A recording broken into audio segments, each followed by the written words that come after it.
حضرات محترم، سورہ ملک کی آخری دو آیتیں آپ کے سامنے تلاوت کی ہیں اور آقا دو عالم صلی اللہ علیہ وسلم کی ایک حدیث پڑھی ہے۔ اللہ رب العزت نے ارشاد فرمایا، کل آپ ان سے فرما دیجئے، ارأیتم،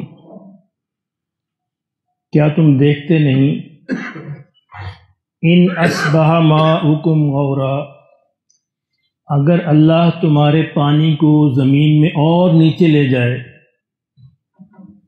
فمن یأتیکم بماء معین، تو کوئی ہے جو تمہیں صاف اور نتھرا پانی فراہم کر سکے۔ اللہ اکبر۔ دوسری حدیث جو میں نے آپ کے سامنے پڑھی، اس میں عن عبداللہ ابن عمرو بن العاص، عبداللہ ابن عمرو بن العاص کہتے ہیں، ان النبی صلی اللہ علیہ وسلم، کہ نبی صلی اللہ علیہ وسلم مر بسعد، حضرت سعد بن نبی وقاص کے پاس سے گزرے، وہو یتوضا، اور اس وقت حضرت سعد وضو فرما رہے تھے۔ فقال، تو حضور صلی اللہ علیہ وسلم نے فرمایا، ما ھذا الصرف یا سعد، اے سعد یہ کیا فضول خرچی ہے۔ حضرت سعد کیا کر رہے تھے؟ وضو فرما رہے تھے۔ آپ نے کہا یہ کیا فضول خرچی ہے۔ قال افی الوضوء صرف، تو حضرت سعد نے کہا، اے اللہ کے رسول صلی اللہ علیہ وسلم، کیا وضو میں بھی اسراف ہوتا ہے؟ وضو میں بھی فضول خرچی ہوتی ہے؟ قال نعم، حضور نے فرمایا ہاں، کیوں نہیں، بالکل ہوتی ہے۔ وَإِن كُنْتَ عَلَى نَهْرٍ جَارٍ، اگرچہ تو ایک بڑی نہر کے کنارے کیوں وضو نہ کر رہا، تب بھی فضول خرچی، یعنی وہ تو لوٹے سے یا کسی برتن سے وضو کر رہے تھے، تو آپ نے کہا یہ تو برتن ہے، اگر تو کسی بڑی نہر کے کنارے، کسی دریا کے کنارے وضو کرو تب بھی فضول خرچی ہے۔ تمہیں اتنا ہی پانی استعمال کرنا ہے جتنا تمہاری ضرورت ہے۔ میں حیران ہوتا ہوں، قربان جاؤں آقا دو عالم صلی اللہ علیہ وسلم کے، کہ آج سے 1500 برس پہلے آپ نے ایسی ایسی عجیب باتیں ارشاد فرما دی ہیں جو آج نہیں بلکہ آنے والی بھی ہزاروں صدیوں کے اندر وہ اسی طرح ٹھیک رہیں گی جس طرح اس وقت ٹھیک تھی، آج ٹھیک ہے۔ یعنی پانی کا مسئلہ اس وقت نہیں تھا، پانی کا مسئلہ اس صدی کا مسئلہ ہے۔ جس طرح پچھلی صدی کو تیل کی صدی کہا جاتا ہے اور تیل پہ جنگیں ہوئی ہیں، اس طرح یہ جو 2000 یہ صدی چل رہی ہے، 2024 ہے، یعنی اینڈ تک 2099 تک یہ صدی پانی کی جنگوں کی صدی ہے۔ یعنی اگر اب میں اور آپ چند برس اور زندہ رہ گئے تو آپ دیکھیں گے اپنی آنکھوں سے کہ پانی پہ جنگیں ہوں گی۔ اب تیل پہ جنگیں ختم ہو گئی، اب دنیا کی دولت جو ہے پانی ہے، اب لوگوں کو پانی نہیں ملے گا، اس لیے بڑی طاقتوں نے ابھی سے پانی کی سٹوریج شروع کر دی، کیونکہ اس پہ جنگیں ہونی ہیں۔ یعنی اس وقت صورتحال یہ ہے کہ پاکستان کے پاس صرف 30 دن کا سٹوریج ہے پانی کا، 30 دن کے بعد ختم ہے۔ انڈیا کے پاس 180 دن کا سٹوریج موجود ہے، چائنا کے پاس 1000 دن کا سٹوریج موجود ہے۔ دنیا کی جو بڑی طاقتیں ہیں جن کے پاس اللہ نے بہت پانی دیا، ان میں برازیل ہے، چائنا ہے، رشیا ہے، امریکہ ہے، اور انڈیا بھی اسی نمبر میں آتا ہے۔ پاکستان تو بہت پیچھے ہے، اور ہمارے پاس سٹوریج بھی نہیں، ہمارے پاس ڈیم بھی نہیں، ایک جو کبھی کسی زمانے اچھے بھلے زمانوں میں بنا لیا تھا، بس اسی پہ گزارا کر رہے ہیں۔ اب کیا ہوگا؟ یعنی آپ جانتے ہیں کہ پانی زندگی کی بنیادی ضرورت ہے۔ بجلی کے بغیر گزارے ہو جاتے ہیں، گیس کے بغیر بھی کچھ گزارا ہو جاتا ہے، لیکن پانی کے بغیر انسان نہیں رہ سکتا۔ جس طرح ہوا انسان کی بنیادی ضرورت ہے، اس طرح پانی بھی بنیادی ضرورت ہے۔ پانی کے بغیر آپ ایگزسٹ نہیں کر سکتے۔ کتنی دیر انسان گزارا کر لے گا؟ انسان کی خود اپنی جو باڈی ہے 70% پانی پر مشتمل ہے، اور باڈی میں پانی کی کمی ہو جائے تو کہتے ہیں ڈی ہائیڈریشن ہو گئی، اور انسان فوراً موت کے منہ میں چلا جاتا ہے۔ یہ پانی ہماری حیات ہے، اس کائنات کا آغاز بھی پانی سے ہوتا ہے۔ قرآن مجید خود یہ کہتا ہے کہ جب کچھ بھی نہیں تھا، اس کائنات میں جب کچھ بھی نہیں تھا، زمین و آسمان بھی نہیں تھے، وَكَانَ عَرْشُهُ عَلَى الْمَاءِ، اللہ کا عرش جو ہے پانی پہ تھا، پانی تھا ہر طرف، اور اللہ کا عرش بھی پانی پہ تھا۔ اس کے بعد اللہ نے آسمان و زمین بنائے، جب اللہ کی حکمت نے چاہا، جب اللہ کا منشا ہوا، اس وقت کچھ بھی نہیں تھا، پانی تھا۔ اور خود قرآن یہ کہتا ہے کہ ہم نے ہر چیز کو زندگی پانی سے بخشی ہے۔ تو پانی جس طرح زندگی کا آغاز ہے، اس طرح زندگی کا اختتام بھی ہے۔ زندگی کا جس طرح آغاز پانی سے ہوتا ہے، زندگی کا اختتام بھی پانی سے ہو جاتا ہے۔ نہ ملے تو ختم ہے، مل جائے تو زندگی ہے۔ اس لیے میرے محترم دوستو، یعنی آج دنیا اس بات کو چیخو پکار کر رہی ہے کہ پانی کا ایک ایک قطرہ بچایا جائے، اور حضور نے 1500 برس پہلے حضرت سعد سے عجیب بات ارشاد فرمائی۔ ہمارے ہاں تو اس کا احساس ہی نہیں ہے۔ یہ حدیث اتنی پیاری حدیث ہے کہ آپ عرب ملکوں میں چلے جائیں، انہوں نے اس کے سٹکر بنا کے نا وَإِن كُنْتَ عَلَى نَهْرٍ جَارٍ ہر وضو کی جگہ پہ لگایا ہوا ہے کہ لوگوں غور کرو، پانی استعمال کرو لیکن اسراف نہیں کرو۔ ہر ٹوٹی پہ لگا ہوگا وَإِن كُنْتَ عَلَى نَهْرٍ جَارٍ۔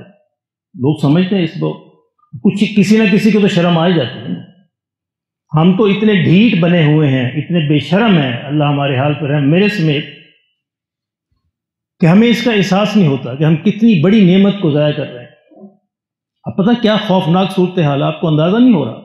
ابھی چند برس اگر ہم نے یہی اسراف جاری رکھا تو لاہور میں بھی کراچی کی طرح ٹینکروں میں پانی ملا کرے گا، پانی نہیں ملے گا۔ ابھی ایک زمانہ تھا کہ واسا کے ٹیوب ویل 100-150 فٹ سے پانی آ جاتا تھا، اور اب 700-800 پہ جا کے آ رہا ہے۔ اور صورتحال یہ ہے پانی کی لاہور میں، زمین کے نیچے جائیں تو صرف 1000 فٹ تک پانی ہے، اس کے بعد پانی نہیں ہے۔ اس کے بعد راک شروع ہوتی ہیں، پہاڑ شروع ہوتے ہیں، معدنیات شروع ہوتی ہیں۔ یہ اللہ کا اپنا ایک سسٹم ہے، یعنی آپ زمین کو کھودیں تو نیچے پانی آئے گا، اس کو کہتے ہیں واٹر ٹیبل، پانی ہے جس سے ہم سک کرتے ہیں، کھینچتے ہیں۔ اور وہ پانی پہلے لاہور میں 100-150 فٹ پہ تھا، صاف پانی تھا، میسر ہو رہا تھا۔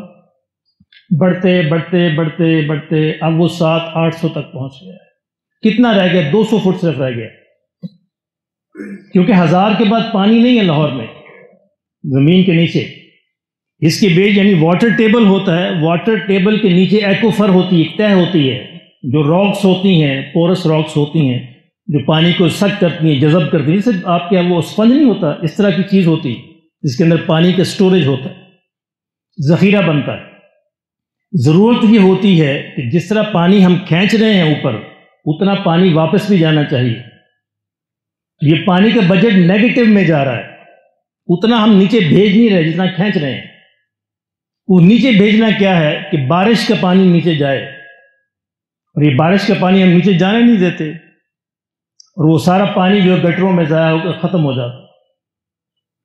دنیا نے ابھی لاہور میں صرف ایک واٹر ٹینک بنا ہے، لارنس گارڈن میں، پہلا۔ یہ دنیا ہزاروں بنا چکی، جس میں جو بارش کا پانی وہ سیو کیا جائے گا۔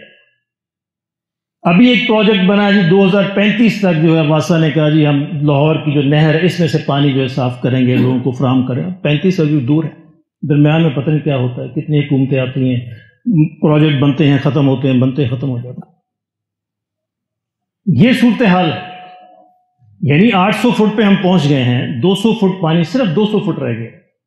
اس کے بعد اور پھر اس میں ایک اور نقصان یہ ہے کہ جتنا ہم گہرا چلتے جاتے ہیں اتنا ہی پانی کے زہریلا ہونے کے امکانات بڑھتے جاتے ہیں۔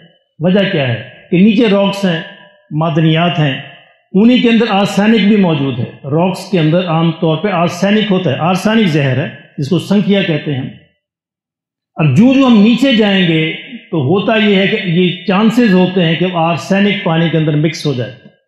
اس لیے اب یہ شکایت بھی شروع ہو گئی ہے لاہور میں کہ پانی زہریلا ہو رہا ہے۔ اور دوسرا، ہم جو بڑی فراوانی سے سارا گندا پانی ڈالتے ہیں نہروں کے اندر اور راوی کے اندر، وہ بھی الٹیمیٹلی زمین میں جذب ہو رہا ہے۔ تو یہ ساری مل ملا کر جو ہماری جو اپنی جو کاوشیں ہیں، یعنی خود ہم اپنے ہاتھوں سے اپنے آپ کو تباہ کر رہے ہیں۔ ہمیں کسی دشمن کی ضرورت نہیں ہے، ہم خود اپنے دشمن ہیں۔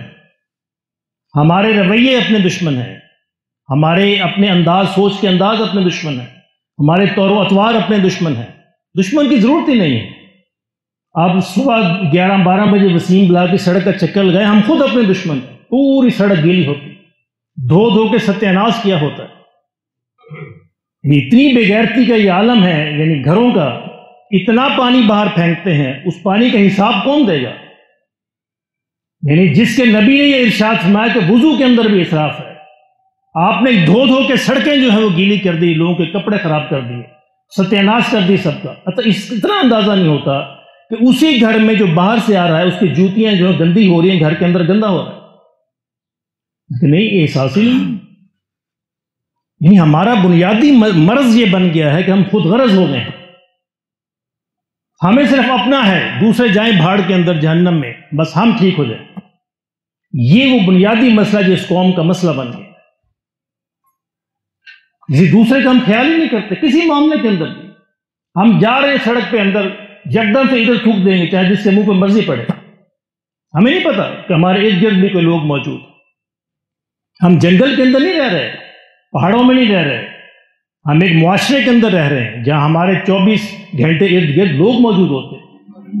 اگر صرف ایک بات کا ہم خیال کر لیں کہ بھئی میری کسی وجہ سے کسی دوسرے کو تکلیف، بس اتنی سی بات، میرے چلنے سے، میرے بیٹھنے سے، میرے اٹھنے سے، میرے بولنے سے، میرے اعمال سے، میرے کسی بھی عمل سے کسی دوسرے کو تکلیف نہ ہو۔ اگر گھروں والے یہ خیال کر لیں کہ باہر جو بندہ سڑک پہ ہزاروں جو لوگ جا رہے ہیں، وہ کوئی گر بھی سکتا ہے، کوئی پھسل بھی سکتا ہے، کسی کے کپڑے بھی خراب ہو سکتے ہیں، تو کون ہے جو باہر پانی پھینکے؟ اور اگر انہیں حضور کی یہ حدیث یاد ہو، اللہ اکبر، تو کل قیامت کے دن پوچھنا پڑے۔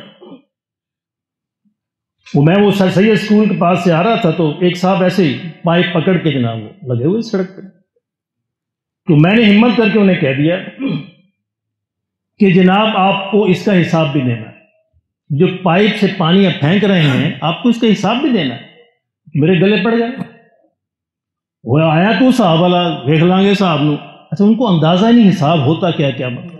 اللہ اکبر، اللہ اکبر، ہمیں اندازہ نہیں ہے خدا کی قسم، جب اللہ کے حضور کھڑے ہو کے ایک ایک بوند کا حساب دینا پڑے، ایک ایک قطرے کا حساب دینا پڑے۔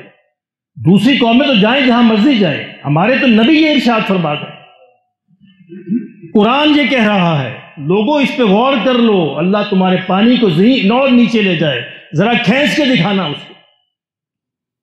میری ان آنکھوں نے خود بلوچستان کے منظر دیکھے ہیں، تھر کے منظر دیکھے ہیں، اس صحراؤں کے منظر دیکھے ہیں، جہاں سینکڑوں فٹ، یعنی ایک ایک بالٹی بھرنے کے لیے ان کو ایک ایک 2-2 گھنٹے انتظار کرنا پڑتا ہے۔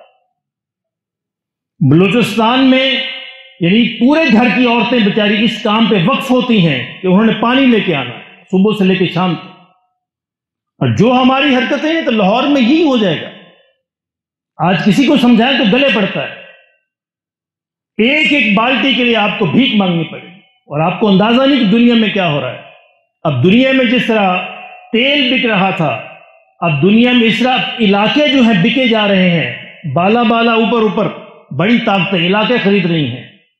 ایک زمانہ آئے گا، شاید ابھی چند سال بعد ہی آ جائے، کہ یہاں پہ پانی اپنا ہوگا لیکن اس پہ کنٹرول دوسروں کا ہوگا۔ اپنے پانی نکالنے کے لیے آپ کو پرچیاں لینی پڑے گی۔ آپ کو یاد ہے راشن کے لیے لائن لگتی تھی، چینی کے لیے لائنیں لگتی تھیں، روٹیوں کے لیے لائنیں لگتی تھیں، گھی کے لیے لائنیں لگتی تھیں، صرف پانی کے لیے لائنیں لگیں۔ کیوں؟ کہ ہم نے اسراف کیا ہے، ہم نے آقا دو عالم صلی اللہ علیہ وسلم کی حدیث کا مذاق اڑایا، اس کا ہمیں جواب دینا پڑے گا، اس کی پاداش ہے، اس کی سزا ہے جو ہمیں ملے گی۔ یعنی کوئی کرے نہ کرے، کم از کم ہم تو کریں، کوئی نہیں کرتا تو نہ کرے، جہاں تک ہم سمجھا سکتے ہیں سمجھائیں، لیکن اپنی ذات سے شروع تو کریں۔ یعنی دیکھیے اب یہ جتنے سروس اسٹیشن ہیں گاڑیوں کے دھونے کے، کہاں جا رہا ہے پانی؟ ضائع ہو رہا ہے۔ حالانکہ یہ رول بن چکا ہے لاہور میں کہ سروس اسٹیشن کے لیے لازمی ہے کہ وہ پانی کی ریسائیکل کا پلانٹ لگائے، یہاں پہ امپلیمنٹیشن ہوتی نہیں، کون کرتا ہے؟ قانون پہ کوئی عمل نہیں ہوتا۔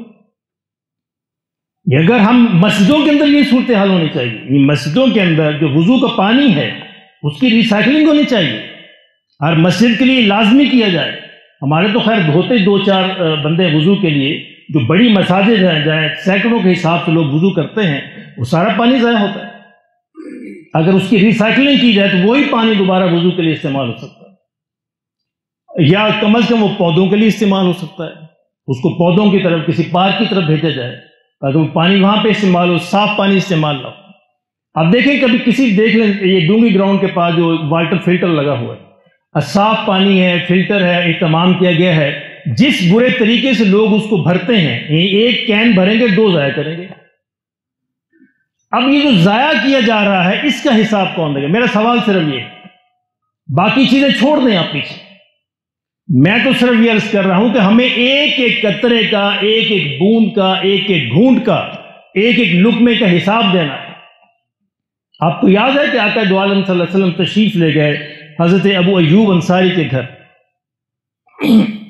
اور وہ بڑے خوش ہوئے، انہوں نے خوشی خوشی جو ہے ایک بکری ذبح کی، حضور سے ایک ساتھ اور صحابہ تھے، دعوت کا اہتمام کیا، اور حالت یہ تھی کہ نبی صلی اللہ علیہ وسلم، ابو بکر، عمر سمیت 3 دن سے بھوک کا عالم تھا۔ اب 3 دن کے بعد کھانا جب ملا ہے، روٹی جب سامنے آئی ہے، اللہ اکبر، تو نبی صلی اللہ علیہ وسلم نے ارشاد فرمایا، آپ نے وہ آیت پڑھی، ثم لتسألن یومئذ عن النعیم، تم سے اس دن ان نعمتوں کا سوال ہوگا۔ صحابہ رو پڑے، یا رسول اللہ صلی اللہ علیہ وسلم 3 دن کے بھوک کے بعد یہ کھانا کھا رہے ہیں، کیا اس کا بھی سوال ہوگا؟ حضور نے فرمایا اس کا بھی سوال ہوگا، اس کا بھی سوال ہوگا۔ ہمیں تو اندازہ ہی نہیں دنیا کس رخ پہ جا رہی ہے، ہم کس رخ پہ جا رہے ہیں۔ یہ وہ نعمتیں ہیں جن کا حساب دینا ہے، اور ان میں پانی سب سے بڑی نعمت ہے۔ ہوا کے بعد پانی سب سے بڑی نعمت ہے۔ انسان روٹی کے بغیر پھر بھی 2-4 دن گزارا کر لے گا، پانی کے بغیر گزارا نہیں ہوگا، فوراً ڈی ہائیڈریشن سے آپ کی موت واقع ہو۔ تو خدا کے لیے میرے محترم دوستو، عرض کرنے کا مقصد یہ تھا کہ ہمارا تو مذہبی فریضہ ہے، لوگ تو اپنے مستقبل کے لیے بچا رہے ہیں، چائنا والے یا امریکہ والے، رشیا والے، ان کا کوئی مذہبی فریضہ نہیں ہے، ان کے پاس کوئی قرآن نہیں ہے، ان کے پاس حدیث نہیں ہے، وہ تو اپنے مستقبل کی پلاننگ کر رہے ہیں۔ ہمارا تو یہ مذہبی ذمہ داری ہے کہ ہم اسراف سے بچیں، کیونکہ خود قرآن یہ کہتا ہے، ان المبذرین کانوا اخوان الشیاطین، کہ جو اسراف کرنے والے شیطان کے بھائی ہیں، شیطان کے بھائی۔ اس سے بڑی بات اور کیا ہو سکتی ہے؟ اللہ نے اس سے پہلے فرمایا ولا تبذر تبذیرا، لوگوں اسراف نہ کرو، فضول خرچی نہ کیا کرو، انہ لا یحب المسرفین، اللہ اسراف کرنے والوں کو بالکل پسند نہیں کرتا۔ اسراف کسی بھی چیز کے اندر ہو، یعنی اسراف تو اللہ جو اپنی کمائی ہوئی دولت ہے اس میں بھی پسند نہیں کرتا، اور جو نعمتیں اس نے عطا فرمائی ہیں، پانی ہے، ہوا ہے، جو ساری نعمتیں ہیں، اس میں اسراف کا تو پھر لازمی حساب دینا پڑے گا۔ اس لیے خدا کے لیے اس پیغام کو پہنچائیے لوگوں تک کہ پانی حیات ہے، پانی زندگی ہے، پانی سب سے بڑی نعمت ہے، خدا کے لیے پانی کو ضائع نہ کیجیے۔ شاور سے نہانا چھوڑ دیجیے، یہ اگر آپ اب نہیں چھوڑیں گے تو عنقریب آپ سے چھڑوا دیا جائے گا۔ یہ ٹوٹیوں کے نیچے وضو کرنا چھوڑیے، لوٹوں سے وضو کیجیے، نہیں چھوڑیں گے تو دن آ رہے ہیں قریب کہ آپ کو چھڑوا دیا جائے گا، پانی خریدا جائے گا، اور آپ پانی کو پیسے پے کرنے کے قابل نہیں ہوں گے۔ جس طرح بجلی اب استطاعت سے باہر ہو رہی ہے، اس سے انٹرنیشنل جو مافیا ہے وہ آپ کے پانی پہ بھی قبضہ کرنے کی کوشش کر رہا ہے، ہو رہا ہے اور ہو جائے گا، کیونکہ ہم اس قابل نہیں کہ ہم ان کے آگے کھڑے ہو سکیں۔ اور وہ پانی بکا کرے گا، آپ کا اپنا پانی بکے گا، اور پھر انسان، میں دیکھوں گا کس طرح لوگ جو ہے اپنے فرش دھو دھو کر باہر پھینکتے ہیں پانی، لوٹوں کے حساب سے پانی ہوگا۔ یعنی مجھے خود یاد ہے 15 برس میں نے اس حال میں اپنی گاڑی دھوئی ہے کہ ایک بالٹی، آدھی بالٹی پانی لے کے جانا ہے اور اس کو اسپنج سے لے کر گاڑی کو صاف کرنا ہے، کیونکہ وہاں پہ قانوناً منع ہے کہ آپ پائپ سے دھو نہیں سکتے۔ کسی ایک پولیس والے نے دیکھ لیا تو کم از کم 70-80 ہزار روپے آپ کو جرمانہ ہو جائے۔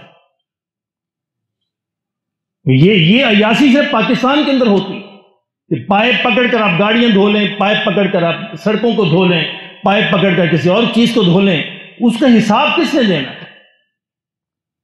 اور یہ ہمیں اندازہ ہی نہیں۔ اگر کسی کو کہا جائے کہ حساب دینا ہے تو اس کو مذاق سمجھتا ہے، کہ میں نے آپ کو سنا ہے کہ میں نے ایک شخص سے کہہ دیا وہ میرے گلے پڑ گیا، وہ کہا تم صاحب دے رہا، میں نے کہا مجھے تو دینا ہے، اللہ کی قسم مجھے تو اس بات کا احساس کہ مجھے اللہ کے حضور کھڑے ہونا ہے، اگر آپ کو نہیں ہونا تو ٹھیک ہے، میں نے آپ کو پیغام پہنچا دی۔ اس طرح اللہ گواہ ہے کہ میں نے اس حسن ٹون وسیم بالوں کو یہ پیغام پہنچا دی۔ کل اللہ اگر یہ پوچھے گا تو میں کہوں گا مولا میں نے تو کئی دفعہ ان کو پیغام پہنچایا، خدا کے لیے لوگوں کو پانی ضائع نہ کرو، تمہیں ایک ایک قطرے کا، ایک ایک بوند کا، ایک ایک لمحے کا حساب دینا ہوگا۔ اللہ میں نے اپنا فرض ادا کیا، اب جس نے سنا اس کے ذمے ہے کہ دوسروں تک پہنچائے، اور اب کم از کم اپنے آپ پر اس کو امپلیمنٹ کریں۔ اگر ہم نہیں امپلیمنٹ کرنے کے، جیسا کہ میں نے عرض کیا، پھر امپلیمنٹ کروا دیا جائے گا۔ اگر اللہ کے کہنے پر، اللہ کے رسول کے کہنے پر امپلیمنٹ کر لیں تو اس کا ثواب ہوگا، اس کا اجر ہوگا۔ کہتے ہیں انما الاعمال بالنیات، اعمال کا دار و مدار نیتوں پر ہے۔ اس نیت سے پانی بچا لیں کہ میرے آقا نے فرمایا صلی اللہ علیہ وسلم، اللہ کی قسم اس کا اجر ہی اور ہے۔ اس نیت سے پانی بچا لیں کہ میرے اللہ نے کہا ہے، اس کا اجر ہی اور ہے، اور اگر زبردستی بچانا پڑا پھر اس کا اجر کوئی نہیں ہے۔ ایک شخص جو ہے شراب اس لیے چھوڑتا ہے کہ میرے اللہ کا، میرے رسول کا حکم ہے، تو اجر بے پناہ اجر و ثواب ہے، اور ایک اس لیے چھوڑتا ہے کہ جی میرا جگر خراب ہو رہا ہے، کوئی اجر نہیں۔ تو یہ نیتوں پہ معاملے ہیں۔ آج اللہ رسول کا حکم میں نے آپ کو سنایا ہے، اس نیت سے گھروں میں جا کر یہ شروع کر دیں کہ میں پانی کو اس لیے بچا رہا ہوں، اس لیے اسراف نہیں کرا کہ میرے حضور نے فرمایا صلی اللہ علیہ وسلم۔ اس سے بڑی بات کیا ہو سکتی ہے؟ یعنی حضرت سعد وضو کر رہے ہیں لوٹے کے ساتھ، اور آپ ان کو کہہ رہے ہیں اسراف، یہ کیا اسراف کر رہے ہو؟ اور حضرت سعد یہ کہہ رہے ہیں یا رسول اللہ صلی اللہ علیہ وسلم کیا وضو میں بھی اسراف ہوتا ہے؟